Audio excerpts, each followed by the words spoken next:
환영하고 축복합니다. 한 사람 한 사람 얼굴을 보면 안 이쁜 사람이 없어요. 마스크 쓰고 있는데도 얼마나 이쁜지 몰라. 진짜 얼마나 이쁜지 몰라. 정말. 예? 차를 끌고 막 이렇게 오고 주차할 데도 없는데 이런 모습을 보면 참 감사하고 귀하고 참 아름답게까지 보여집니다. 여러분, 오늘 말씀을 통해서 하나님이 우리에게 주시는 그 말씀의 원리와 또 무엇을 통해서 우리에게 은혜 주시기 원하시는지 깨닫는 오늘 이 예배가 되길 원합니다. 오늘 말씀의 제목은 말씀과 헌신이라고 하는 제목으로 하나님 말씀을 전하도록 하겠습니다. 우리가 결혼식에 신랑과 신부를 딱 보면 그냥 보는 것만으로도 행복한 생각이 들어요. 그렇죠? 파릇파릇하고 힘이 있어 보이고 이런 생각이 듭니다. 갈릴리 가나에 혼인잔치가 열렸어요. 예나 지금이나 혼인잔치는 오랫동안 준비합니다. 우리나라도 보통 한 1년 전부터 예식장을 예약하고 이런 계획도 세우고 1년 동안 정말 많은 바쁜 시간들을 보내는 것 같아요. 우리 딸도 결혼하면서 우리 사이도 결혼하면서 툭 하면 어디 갔다 와야 된다 참 일이 많았습니다. 바로 축복의 날이죠. 유대인들은 보통 1년 정도 결혼식을 합니다. 준비하는 시간까지죠. 결혼할 신랑과 신부는 결혼식 하기 전에 1년 동안 떨어져 지내는 거예요. 그러면서 신랑은 결혼하면 같이 살 수 있는 그 집 거처를 준비하고 1년 동안, 신부는 그 결혼해서 필요한 것들을, 이제 사는 동안 필요한 것들을 준비하는 그런 기간으로 지나는데 그것을 정혼기간이다 이렇게 이야기합니다. 이 기간 동안은 신랑과 신부가 살 거처가 준비해서 이제 1년이 지나고 나면 신랑이 신부를 데리러 옵니다.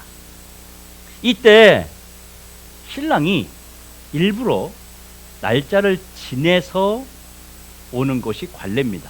왜냐하면 신부가 신랑을 기다리게 하려고 하는 것입니다. 신부는 이제 날이 됐습니다. 1년이 되면 손꼽아 기다리면서 언제 오나 합니다. 그런데 신랑이 좀처럼 오지 않는 거예요. 그러면 지루하지요. 밖에 못 나갑니다. 신랑이 언제 올지 모르기 때문에 밤에 올 수도 있고 새벽에 올 수도 있고 내일 올 수도 있기 때문에 하루 이틀 기다리다 보면 혼자 집안에 있어야 되기 때문에 지루하죠. 그래서 친구들을 부릅니다. 바로 들러리죠. 친구들을 불러서 같이 이야기도 하고 게임도 하고 밥도 해 먹고 이런저런 이야기를 하면서 거기서 같이 자고 이러면서 신랑을 기다리는 것입니다. 이제 그렇게 기다리던 가나의 혼인잔치가 이제 시작되었어요. 신부 집에 신랑이 와서 드디어 결혼식이 시작된 겁니다. 여러분, 얼마나 행복하고 보기만 해도 얼마나 즐겁고 기다리던 시간 아닙니까? 이때는 그 동네의 잔치잖아요. 잔치. 제가 어릴 때도 보면 한 집이 결혼하면 온 동네 그 사랑방들을 다 빌려가지고 애들은 애들대로 막 여기저기 먹이고 이렇게 계속 거의 하루 종일 그렇게 동네의 잔치가 되었던 기억이 있습니다. 결혼식을 하고 있는 주인공은 신랑 신부죠. 이 신랑 신부는 물론이거니와 가기에 참석한 모든 사람들이 정말로 행복하고 기쁘고 신나는 시간을 보냈습니다. 그런데 혼인잔치 진행하던 중에 예상치 못한 일이 생기게 되었습니다. 유대인들의 결혼식 준비 중에 제일 중요한 식품이 뭐냐면 포도주입니다. 열대지방이기 때문에 물이 흔하지가 않아요. 그래서 포도주가 가장 중요한 것입니다. 그래서 좋은 포도주, 질 좋은 거, 맛있는 포도주, 이것을 대접하는 것이 하객들에게 결혼식에서 가장 손님들을 잘 예우해 주는 것이었습니다. 우리나라 중에서도 전라도 광주에 가면 결혼식이나 장례식이나 하여튼 무슨 행사든지 홍어회가 안 나오면 그건 행사가 아니라 그래요. 그러니까 무조건 행사가 있어야 돼. 홍어회가 있어야 되는 거예요. 그런 것처럼 중요한 것인데 포도주가 중간에 뚝 떨어졌어요. 큰 낭패죠.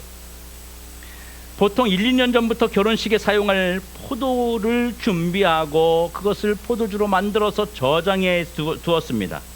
지금 포도주가 떨어진 것은 혼인집 신랑과 신부 그리고 혼주 모두 이 문제를 해결하는 현실적으로 불가능합니다. 도저히 그들에게 닥친 이 일을 아무도 해결할 수 없습니다. 아무리 힘쓰고 애써도 이 상황을 바꿀 수가 없어요. 어쩌다가 이런 지경이 됐을까요?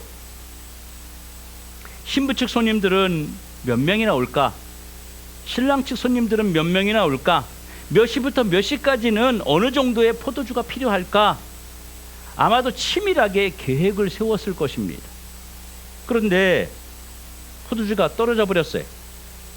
여러분, 손님이 많이 온 탓일까요? 아니면 사람들이 포도주를 많이 먹은 탓일까요? 도대체 왜 이런 일이 벌어진 것입니까?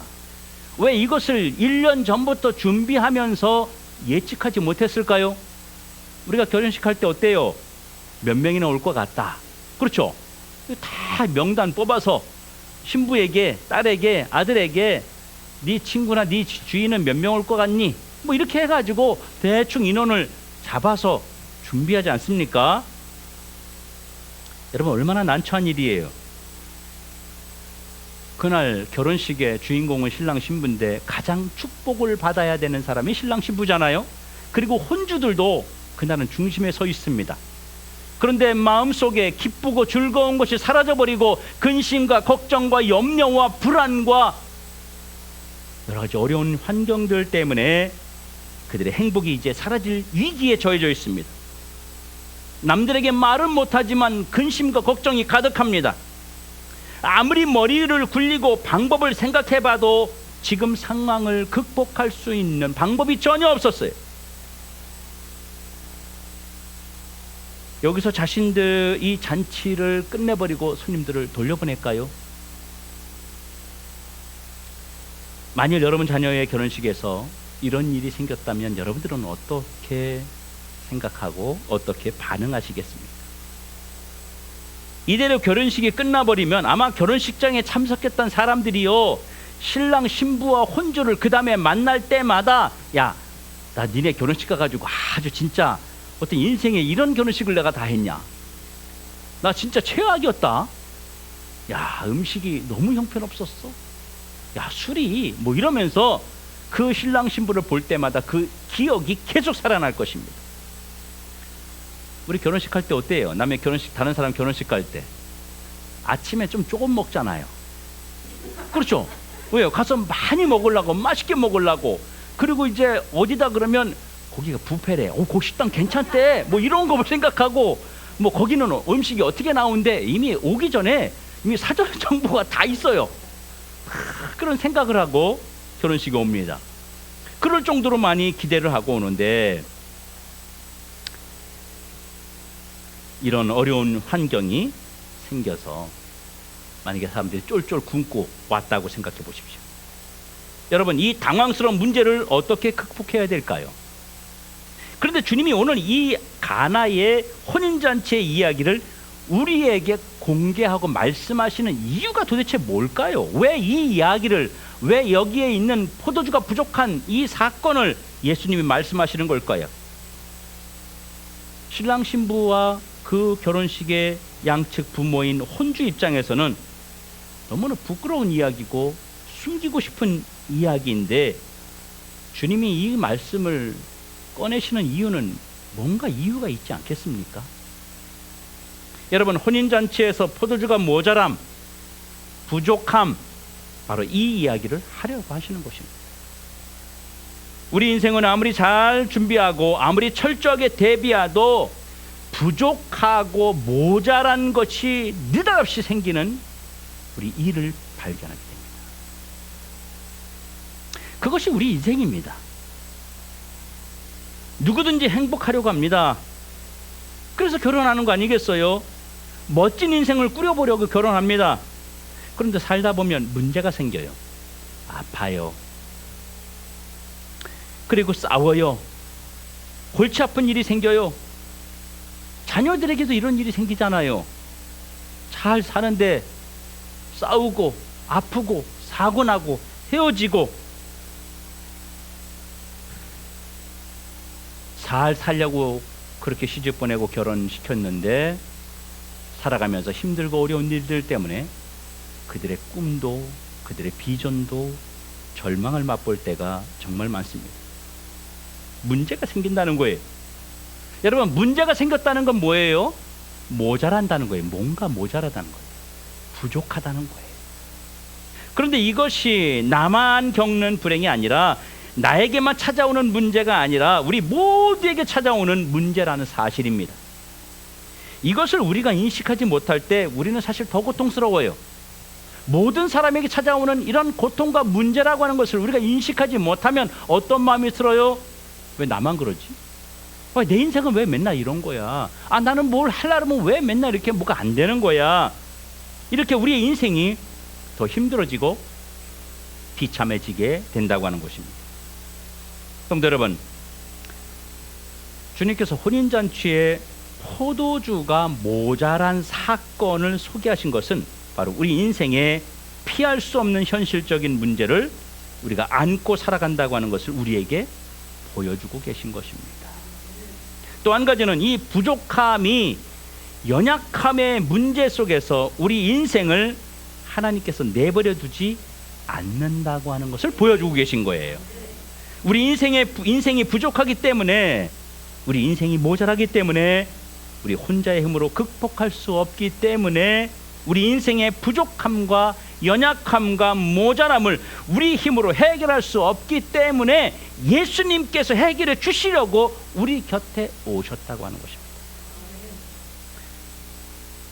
우리 인생에 피할 수 없는 것은 그 문제를 누군가 담당해 준다면, 누군가 그 문제를 해결할 수 있는 방향을 제시해 준다면 우리 인생이 살만한 인생이 되지 않겠습니까? 여러분, 예수님이 이 땅에 오셨습니다. 우리의 피할 수 없는 문제, 우리의 어쩔 수 없는 문제를 주님이 담당해 주시고 그 문제에서 우리를 끌어내서 새로운 인생으로 만들어 주시려고 예수 그리스도가 오셨습니다. 할렐루야. 오늘 본문은 예수님이 공적 사역을 시작하기 전에 첫 번째로 행하신 사역이에요. 예수님의 모든 사역을 시작하기 첫 번째에 행하신 사건입니다. 이 사건을 통해서 모든 인생들에게 예수님이 어떤 분이며 어떤 목적으로 이 땅에 오셨는지를 총체적으로 설명하고 있는 거예요. 예수님은 문제의 장소에 계셨습니다.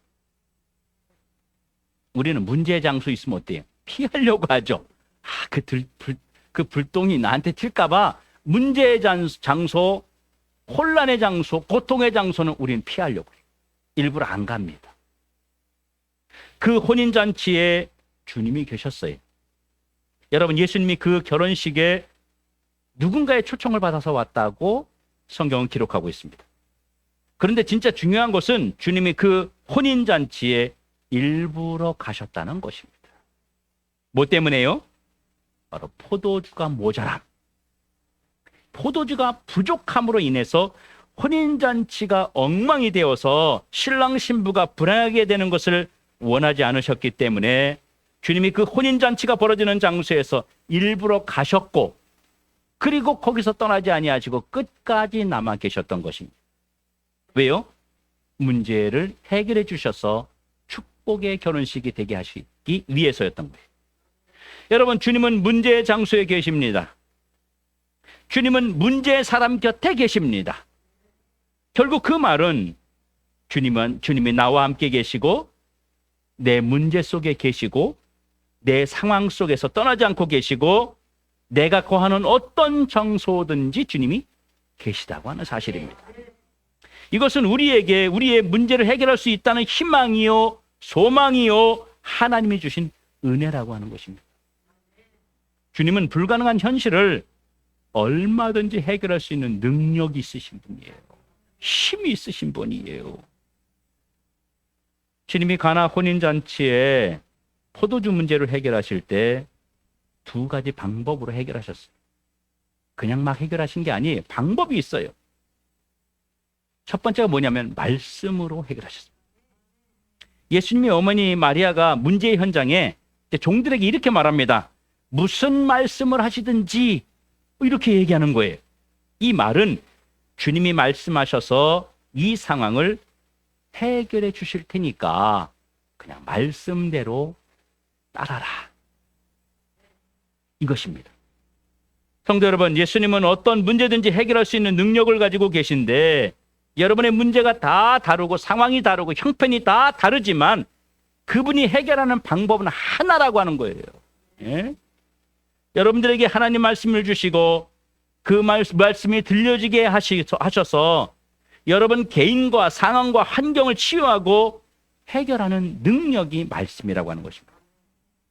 그러면 여러분 말씀을 듣는 이 순간에 예배를 드리는 이 순간에 여러분 생각이 다른 데가 있거나 여러분의 마음이 다른 데가 있거나 예배에 집중하지 못하고 말씀에 집중하고 있지 못하다면 여러분은 문제 해결의 통로가 막혀버린 거예요.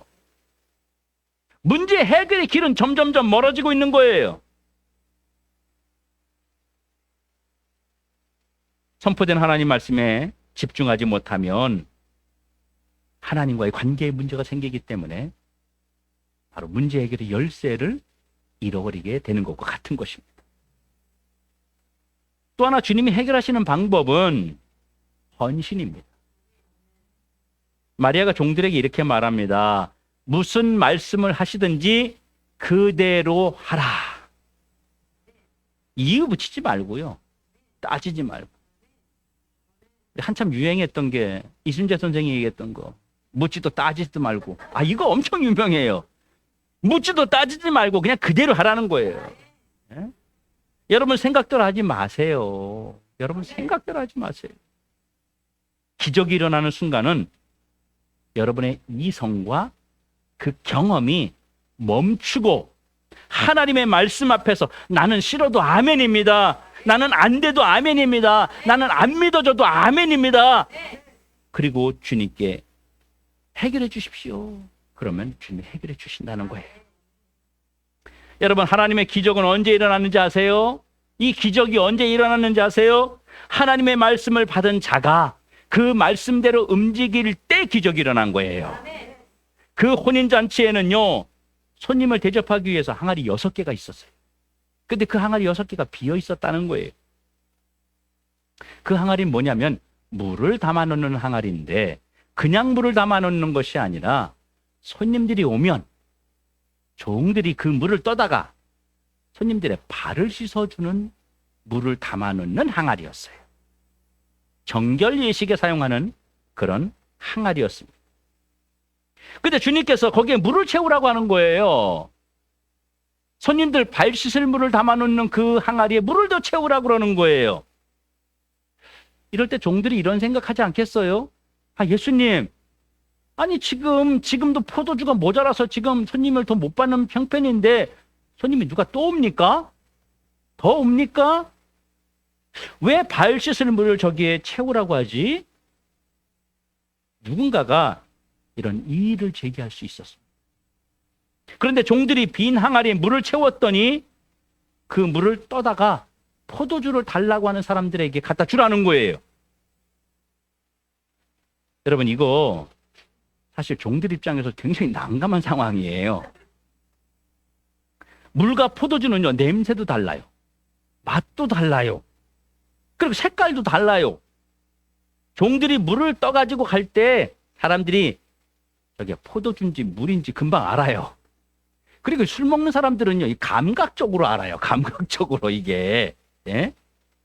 종들이 손님에게 물을 떠다 주면 어떻게 되는 거예요? 완전히 손님들 물 먹이는 거잖아요. 그렇죠. 술 달라는 사람에게 물 먹이는 거예요. 포도주 달라고 했는데 물을 주면 어떻게 되겠어요? 그 잔치가 엉망이 됩니다. 엉망이 돼요. 그 중에 한 손님이 화가 나서 이놈들이 지금 내가 술을 달라니까 물을 갖다 줘? 나를 지금 가지고 노냐? 이러고 상을 들고 엎고 야단을 치고 그 종들을 그냥 죽도록 팰 수도 있어요. 왜냐하면 당시에 종들은요, 사람 취급을 받지 못하고 물건 취급을 받았어요. 그렇기 때문에 죽도록 얻어맞아도 말 한마디 못하는 거예요. 그러니까 누가 지금 제일 난감한 상황입니까? 이 종들이 제일 난감한 상황이에요. 두려운 상황이죠. 바보가 아닌 다음에야 물을 떠다가 연회장에게 갖다 주면 맞아 죽거나 이 잔치에 문제가 일어날 것을 뻔히 알고 있는데 예수님이 갖다 주랬어요. 그러면서 갖다 준 사람이 어디 있어요? 여러분 같으면 갖다 주겠어요? 제가 여러분에게 저 손님들에게 포도주 달라 그러는데 물을 좀 떠다 주세요. 그렇게 얘기하면 여러분들이 갖다 줄 사람 여기 얼마나 있을까요? 아마 댄번 항의할 거예요. 아이 목사님, 지난주엔 더위를 먹었다라든지 이번 주는 뭐 잘못 드셨나? 우리 목사님 왜 그러시지? 막 이럴 거예요. 뒤에서 수근수근 하겠죠. 여러분끼리 뭔가 이상해 우리 목사님 이러면서 난리가 날 거예요. 그런데 성경은 이렇게 말합니다. 갖다 주었더니, 다시 말해서 헌신했더니, 말씀대로 했더니, 주님 시키는 대로 했더니 기적이 일어났다는 거예요. 손님들이 이렇게 말합니다. 아니 보통 집은 사람들이 술 취하기 전에 처음에 좋은 포도주를 주고 우리가 술이 취해서 입맛을 잃어버리면 그때는 나쁜 포도주를 주는데 이 집은 결혼식을 시작할 때도 좋은 포도주를 주고 우리가 술 취한 다음에는 더 좋은 포도주를 갖다 주었네. 여러분, 아버지가 주시는, 주님이 주시는 것은 항상 최상급을 주십니다. 대충 주지 않아요. 아버지가 건강 주시면요 최상급이에요. 아버지가 돈을 주시면요 최상급이에요. 아버지가 먹을 거 주셔도 최상급이고요. 아버지가 입을 거 주셔도 최상급으로 주세요. 하나님이 여러분 자녀를 축복하시면요, 여러분 자녀가 축복받는 그것이 최상급이 되는 거예요. 잔치집에 어쩌다가 이런 최상급의 기적이 일어난 것입니까?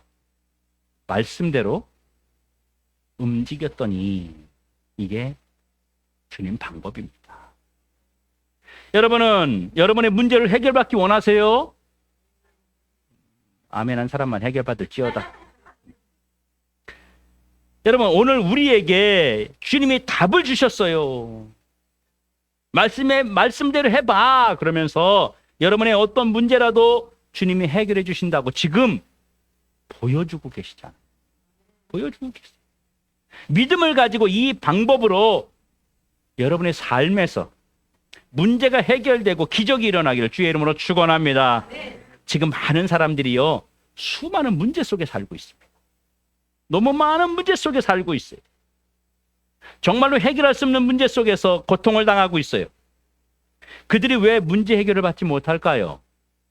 우리 주변의 사람들을 만나보면 무슨 문제 얼마나 많이 해요. 탁구장에 손님들 오면은 뭐 자녀 문제 무슨 얘기 다 얘기하죠? 다 얘기. 여러분들 만나서 누구 만나보면 안 그래요? 아파트 세입자들이 와가지고 그런 얘기 안 해요? 막 이야기한단 말이에요. 다 문제투성이에요. 정말로 해결할 수 없는 문제 속에서 고통을 당하고 있다고 하는 거예요. 그들이 왜 문제를 해결받지 못할까요? 이렇게 우리의 문제를 해결해 주시는 주님이 계시다는 사실을 모르기 때문입니다.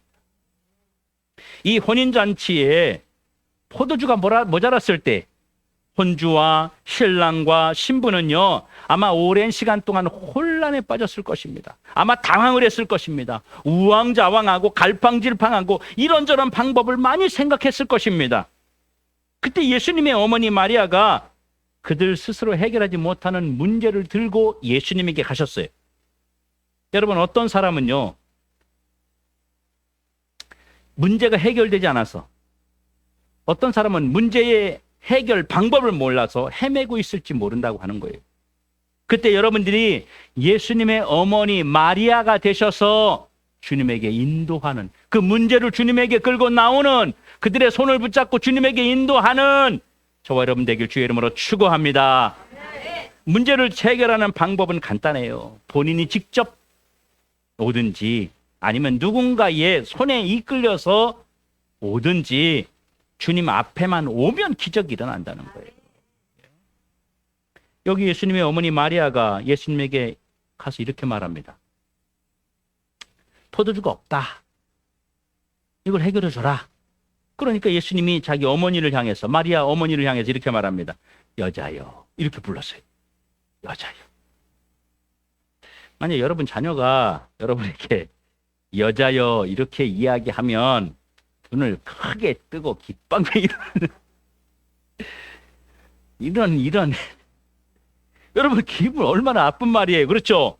그런데 예수님이 버릇 없는 분이 아니잖아요. 매너 없는 분이 아니잖아요. 예의를 안 지키는 분이 아니잖아요. 무엇 때문에 여자여라고 불렀을까요? 주님은 우리의 문제를 해결하실 때 친분 관계를 통해서 해결하지 않으신다는 것입니다. 주님이 지금 혼인잔치에 포도주 문제를 해결하시는 것은 예수님의 어머니가 부탁해서 행한 것이 아니라 주님 자신이 이 문제의 해결 통로로 모든 인생의 모든 문제, 모든 주님 앞에 나와서 주님 앞에 그 문제를 가진 인생들이 부탁하고 구하면 해결해 주신다는 사실을 보여주고 있는 것입니다. 그러므로 두려워하지 마십시오. 나는 믿음이 별로 없는데요. 나는 직분도 별로 없고요. 난 신앙생활 한 지 오래 안 됐는데요. 더드림교회 온 지 얼마 안 됐는데. 뭐 그런 거 여러분 생각하지 말라는 거. 무조건 도와주십니다. 주님이 열쇠예요, 열쇠. 문제 앞에 원망하고 문제 앞에 불평하지 마세요. 문제를 끌어안고 있으면요, 그 문제 속에서 우리는 더 큰 문제를 만들어내고 더 고통스러운 삶을 살게 됩니다. 그 문제가 여러분 스스로는 절대 해결할 수 없는 문제라는 것을 아셨다면 얼른 주님 앞에 나오시면 주께서 기다리고 계셨다가 여러분의 문제를 해결해 주신다는 것. 한번 질문해 보겠습니다. 여러분 문제를 해결받고 있습니까? 여러분들은 해결받은 문제가 많습니까? 아니면 아직까지 해결받지 못한 문제들이 더 많습니까? 여러분들의 문제가 해결되지 않으면 여러분 신앙생활 즐겁지 않아요. 교회 오는 게 즐겁지 않아요. 목사 보는 게 반갑지 않아요.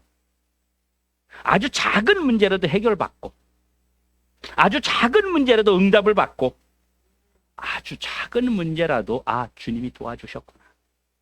아버지가 이거 해결해 주셨구나. 그래서 기뻐해야 된다는 거예요. 그래야 신앙생활이 행복하고요. 교회 오는 것이 즐겁고요. 코로나든 뭐든 상관없어. 나는 그냥 주님 앞에 갈 거야. 이런 힘이, 에너지가 생기는 거예요. 오늘 저는 여러분들에게 주님이 우리에게 주시는 이 말씀을 다시 한번 소개합니다. 바로 예수 그리스도, 그분이 우리의 모든 문제를 해결하시는 유일하신 분이라는 것입니다. 예수님을 통해서 여러분들의 크고 작은 문제가 해결되는 기적을 받으시길 주의 이름으로 축원합니다. 여러분 기억하십시오. 여러분이 살아가는, 여러분이 아파하는, 여러분이 고민하는 그 현장에 주님이 계시다는 사실을 꼭 기억하셔야 돼요. 예수님은요, 빌립보 감옥에서 바울과 실라가 하나님께 찬송할 때 거기 계셨어요. 거기 계셨어요. 베드로가 감옥에 갇혔을 때 주님이 거기에 계셨어요. 바울이 풍랑 속에 있을 때 주님이 거기도 계셨어요. 여러분의 문제의 장소에서 주님은 절대로 떠나지 않습니다.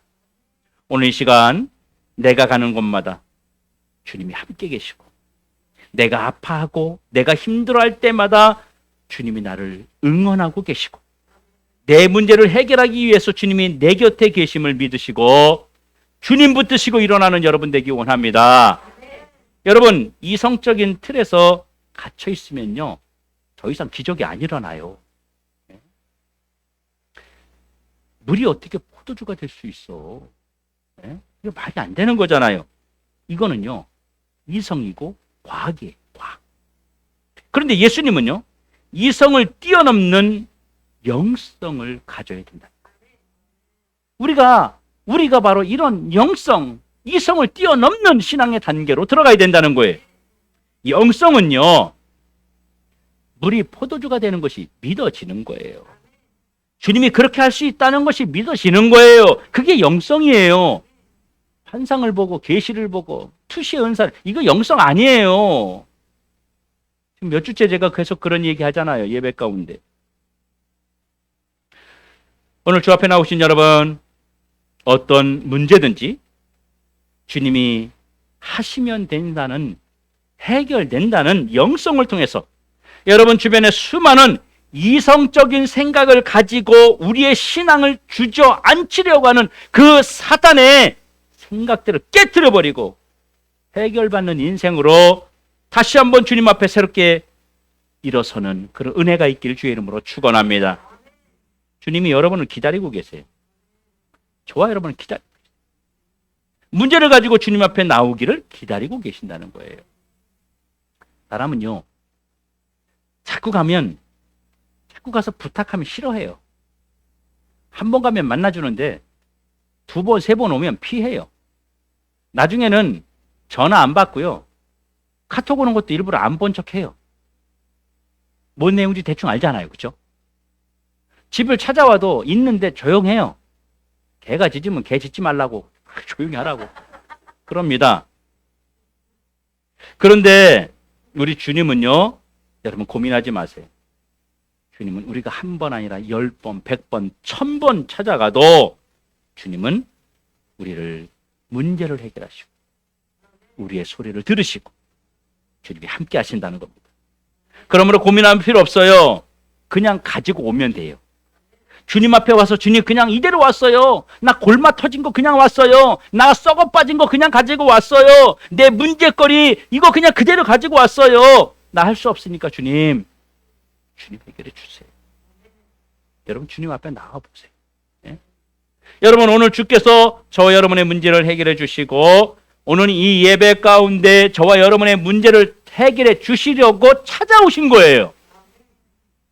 여러분 삶 속에 있는 크고 작은 문제들 주님을 통해서 매일매일 해결받는 여러분의 삶이 되기를 주의 이름으로 축원합니다. 기도하겠습니다. 사랑